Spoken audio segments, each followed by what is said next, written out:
আপনাদের প্রধানমন্ত্রী তারেক রহমান তিনি কবে যাচ্ছেন চায়না, মালয়েশিয়া হয়ে?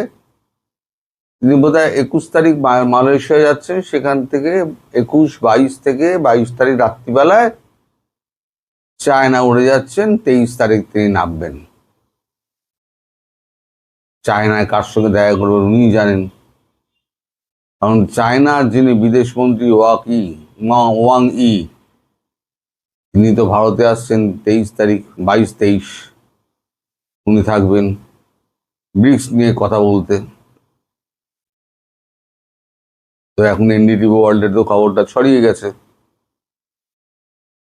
আবার 22 তারিখেই আবার পুতিনের সঙ্গে দেখা করতে উনি চলে যাচ্ছেন, মানে জিনপিং চলে যাচ্ছেন রাশিয়া। সেখান থেকে উত্তর কোরিয়া যাবেন কিম জং উনের সঙ্গে দেখা করতে। সেখান থেকে 29 তারিখ ফিরবেন। তাহলে বিদেশ মন্ত্রীও রইল না, ওদের প্রেসিডেন্ট উনি তো রইলেন না। তো কার সঙ্গে দেখা করতে যাবেন? কোন রাষ্ট্রীয় তো আমন্ত্রণ পত্র নেই, তাহলে কার সঙ্গে দেখা করতে যাবেন? আমাদের এখানে ব্রিক্সের যেটা বলেছিলাম, যেটা নিয়ে আমাদের মার্কিন যুক্তরাষ্ট্রের এত চিন্তা, ব্রিক্স নিয়ে এই যে এত ঝুঁকে পড়া ভারতের ভেতরে পেছনে, ভারতকে সঙ্গে চাই, সেটা হচ্ছে আরআইসি এবং ব্রিক্স দুটো আটকাতে। আর এই ব্রিক্সের সম্মেলন হচ্ছে এই বছরের শেষে, আর হোস্ট কান্ট্রি হচ্ছে ভারতবর্ষ। তাই এখানে এসে তিনি প্রধানমন্ত্রীর সঙ্গে দেখা করবেন, তিনি অজিত দোভালের সঙ্গে দেখা করবেন, তিনি বিদেশ মন্ত্রীর সঙ্গে দেখা করবেনই। এখন যখন দুই মাথা যখন এখানে, এবং শোনা যাচ্ছে যে খুব শিগগিরই, আমি যেটা আগেও আপনাদের বলেছিলাম, শি জিনপিং এবং পুতিন একত্রে ভারতবর্ষে আসবেন। ডেট এখনো ঠিক হয়নি, কিন্তু একত্রে ভারতবর্ষে আসবেন। এটা ব্রিক্সের আগেই হবে, হয়তো সামনের মাস কিংবা তারপরের মাস। দুই রাষ্ট্রপ্রধান এবং আমাদেরও প্রধানমন্ত্রী, তাদের সকলের ডেট ম্যাচ করবে, টাইম ম্যাচ করবে, সেরকম দেখে তো ঠিক হয়। তো তার সিকিউরিটি অ্যারেঞ্জমেন্ট আছে, ওই দেশের রাশিয়ার সিকিউরিটি অ্যারেঞ্জমেন্ট, বেজিং এর সিকিউরিটি অ্যারেঞ্জমেন্ট, আমাদের সিকিউরিটি অ্যারেঞ্জমেন্ট। কারণ বিদেশি অতিথি এলে তাদের অন্যরকম সিকিউরিটি সিস্টেম হয়, তো সেগুলো করতে সময় লাগবে। তাহলেই তারেক রহমান যাবেন কোথায়? আর একটা কথা হলো, এই এই যে মার্কিন যুক্তরাষ্ট্র এই যে পাশ থেকে সরে যাচ্ছে, আরো ঝুঁকে পড়বে। যখনই দেখবে চায়নার প্রেসিডেন্ট যখনই এখানে চলে এসছেন, পুতিনও চলে এসছেন, তিনি আরো ঝুঁকে পড়বেন, মোদির সামনে হাত পা জুড়ে ফেলবেন। তাহলে তো চায়নারও তো সাপোর্ট পাবেন না। আর পাকিস্তানের কি অবস্থা এই দেখুন। পাকিস্তানের স্বরাষ্ট্রমন্ত্রী খাজা আসিফ তিনি বলছেন আমাদের টয়লেট পেপারের মতো ইউজ করে ফেলে দিয়েছে। আপনাদের যিনি রক্ষাকর্তা, যার সঙ্গে আপনাদের প্রেম, বড় আব্বাকে বলছে, বড় আব্বা তার আব্বাকে বলছে, মানে মার্কিন যুক্তরাষ্ট্রকে, যে আমাদেরকে টয়লেট পেপারের মতো ইউজ করে ছুঁড়ে ফেলে দিয়েছে। তাহলে আপনাদের কি অবস্থা হবে বুঝুন। তবু তো পাকিস্তান কিছুটা কাজে আসতো, আপনারা তো ঘোড়ার ডিমের কোনো কাজেই আসবেন না। এখন ওই আপনাদের আব্বা হুজুরের, মানে পাকিস্তানের এত রাগ কেন? মানে ভেতরে ভেতরে এত ক্ষোভ কেন? সেটা হচ্ছে G7 তাদেরকে ডাকা হলো না।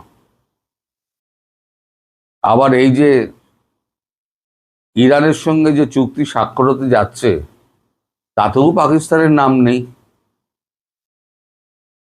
আচ্ছা, G7 কি? Greater economy 7। মালদার পার্টি ওখানে গিয়ে ফুর্তি করে, কথা বলে, মালের কথা হয়, এই ব্যবসা হবে, ওই ব্যবসা হবে। আপনারা তো কি ব্যবসা করবেন? পাকিস্তান, আপনার বড় আব্বার যে আব্বা হুজুর, তার ফাটা পকেট, আপনাদেরও ফাটা পকেট। তো ওখানে তো ভিখারিদের জায়গা নেই, ওখানে মালদার মানুষের জায়গা আছে। ইন্ডিয়ার পয়সা আছে, ইন্ডিয়া যাবে, বিজনেসের কথা বলবে, টাকা ফেলবে, মাল নেবে। ওসব ক্রেডিট লাইন ফাইন হয় না, টাকা ফেলবো, মাল দাও। পাকিস্তানের টাকা নেই, তাই কেউ টাকা দেয় না। আপনাদেরও টাকা নেই, কেউ টাকা দেয় না। তো আপনাদের যদি আব্বা হুজুরের এই অবস্থা হয়, তাহলে আপনাদের কি অবস্থা হবে বুঝতে পারছেন? মার্কিন যুক্তরাষ্ট্র আপনাদের জন্য কি করবে? তবু তো পাকিস্তান আমেরিকার জন্য অনেক কিছু করেছে, তাই আমেরিকা অনেক টাকা পয়সা দিয়েছে। সৌদি আরবের জন্য করেছে, সৌদি আরব টাকা দিয়েছে, দুবাই টাকা দিয়েছে, কাতার দিয়েছে। তাতেও আব্বা হুজুরকে ছুঁড়ে ফেলে দিয়েছে। আর আপনারা তো গোলাম বানিয়ে নিয়েছে, আপনার তো কোনো অসুবিধেই নেই ছুঁড়ে ফেলতে। টয়লেট পেপারও নয়, খবরের কাগজ সাফ করে ফেলে দেবে। আপনাদের জন্য সত্যি মায়া হয়। আপনারা এই পাকিস্তান মনে করেন, পাকিস্তান পাকিস্তান করে চেঁচান, পাকিস্তান আপনাদের বাঁচাবে, তুর্কি নাকি আপনাদের বাঁচাবে।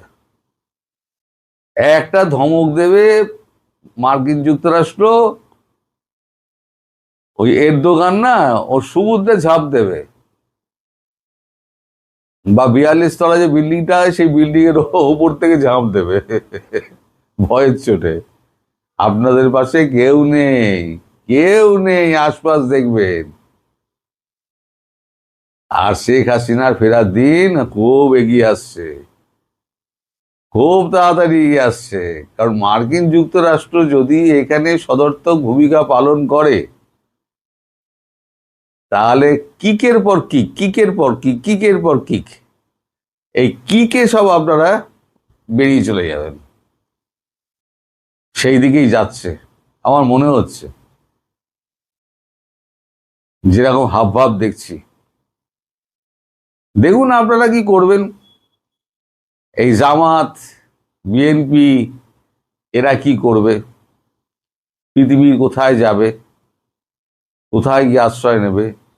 এখনো পর্যন্ত আমেরিকা কিন্তু ওই তারেক রহমানের ওপর থেকে কিন্তু সেই যে ব্ল্যাকলিস্টেড করে দিয়েছে, এখনো কিন্তু তোলেনি, এখনো তোলেনি। প্রধানমন্ত্রী হয়ে গেছে, এখনো তোলেনি। তারা কেউ চেনেই না, পাত্তাই দেয় না। আবার গিয়ে লন্ডনে ওই খুবরি পায়রার খোপে গিয়ে আবার তাকে ঢুকে বসে থাকতে হবে। এত খাল খনন হইল রে, কি হইব?